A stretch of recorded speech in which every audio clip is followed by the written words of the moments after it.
ओम साई राम दोस्तों, मैं मीनाक्षी आप सभी लोगों का हार्दिक अभिनंदन करती हूँ साई अनुभूति चैनल में। और अनुभवों की श्रृंखला से एक बहुत प्यारा और अनोखा सा अनुभव लेकर आज एक बार फिर से आप लोगों के समक्ष उपस्थित हुई हूँ। लेकिन उससे पहले चलिए सभी लोग हाथ जोड़िए और बाबा का जयकारा लगाइए। ओम श्री सच्चिदानंद सद्गुरु साईनाथ महाराज की जय। अनंत कोटि ब्रह्मांड नायक राजाधिराज योगी राज परम ब्रह्म गुरु श्री सच्चिदानंद सद्गुरु साईनाथ महाराज की जय। ओम साई राम दोस्तों, आज जो अनुभव मैं आपको बताने जा रही हूँ वो है अमन सिंह जी का।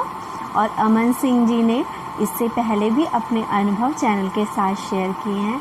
लेकिन हाँ, हैरानी की बात मुझे ये लगती है, जहाँ मेरे पास कॉल आते हैं, लोग मेरे को मैसेजेस करते हैं और बाबा उनकी नहीं सुन रहे होते तो वो लोग बहुत उलाहने दे रहे होते हैं कि बाबा ने मेरी नहीं सुनी, बाबा पहले सुनते थे, बाबा अब नहीं सुन रही। लेकिन 24 साल के जो अमन जी हैं वो बहुत ही समझदार और सुलझे हुए एक व्यक्ति हैं। और इन्होंने मुझे जो अपना ये अनुभव बताया, उससे पहले मैं आपको इनके पहले के अनुभव जो इन्होंने बताए थे उनको थोड़ा सा बताती हूँ। ये बचपन से बाबा को मानते हैं, बचपन से बाबा को ये भोलेनाथ समझते थे और बाबा उन्हें वैसे ही दर्शन दिया करते थे, क्योंकि जैसा भाव रहा जिस जन का वैसा रूप रहा मेरे मन का, ये बाबा ने ही कहा है। साथियों, जहाँ इन्होंने लास्ट एक्सपीरियंस में हमें बताया था कि बाबा की कृपा इन पे बरसती रहती है और बाबा की कृपा से इनके पास नौकरियों की भी अब कोई कमी नहीं रही और इनके पास बहुत से जगह से जॉब के ऑफ़र लेटर आते हैं और बाबा की कृपा से सब कुछ अच्छा है। ये 3 भाई बहन हैं, इनके मम्मी पापा दोनों अब इस दुनिया में नहीं हैं। इन्होंने लास्ट एक्सपीरियंस में मुझे जिस तरह से बताया था कि अब आजकल ये रिलायंस में जॉब करते हैं और अभी इनके पास एक बहुत अच्छा ऑफ़र लेटर भी है जहां इनकी ज्वाइनिंग हो सकती है, यदि ये चाहें तो बहुत अच्छा इनको पैकेज के साथ इनको जॉब मिल सकती है। लेकिन साथियों, ये जो उन्होंने मुझे अनुभव अब बताया वो सुनकर और वो पढ़कर मेरी आंखों में सच में आंसू आ गए।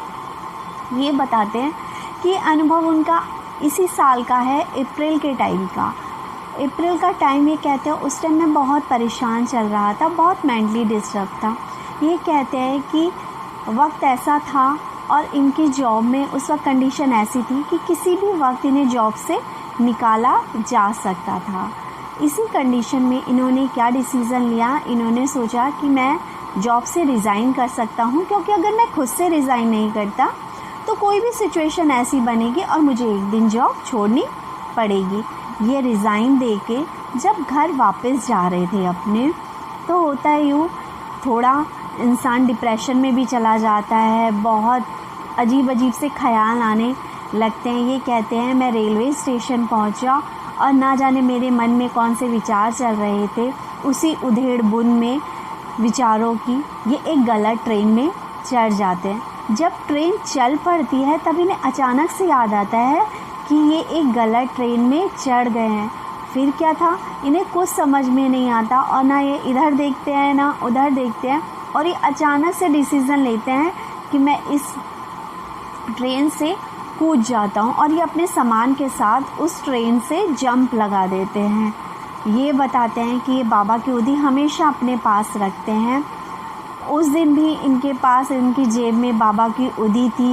ये कहते हैं मैंने चलती ट्रेन से जंप मारा, लेकिन मुझे कोई खरोच नहीं आए, मुझे कोई चोट नहीं लगी। ये बाबा की ही कृपा थी, क्योंकि जब इन्होंने घर में आके अपना सामान अनपैक किया तो ये क्या देखते हैं, जो बाबा की तस्वीर इनके पास थी उसका कांच टूट गया था।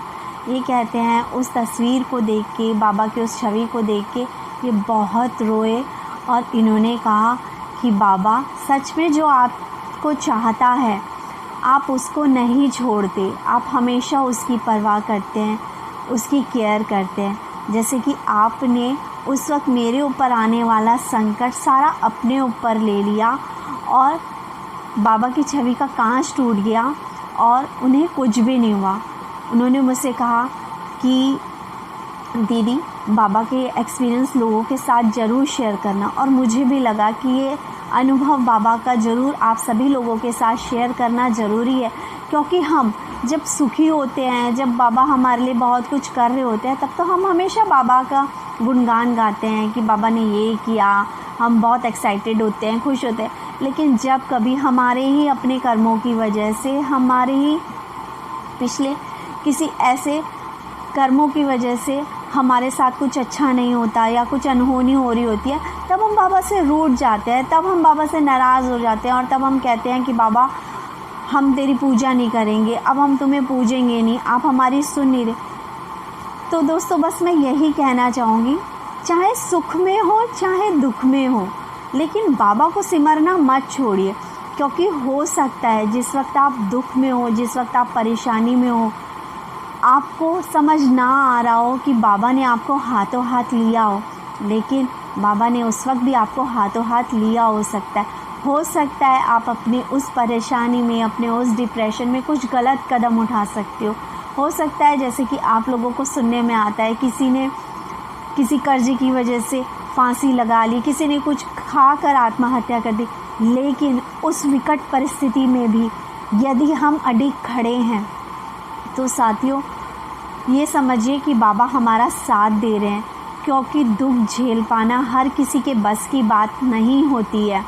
और बाबा का जो भी भक्त है, बाबा ने कहा है कि आपके ऊपर संकट आने से पहले मैं उसको अपने ऊपर लूँगा और आपके ऊपर उसका भार सिर्फ उतना ही आएगा जितना कि आप सहन कर पाएंगे। बाबा पे अपना विश्वास बना के रखिए, बाबा को श्रद्धा और सबूरी के साथ पूजिए।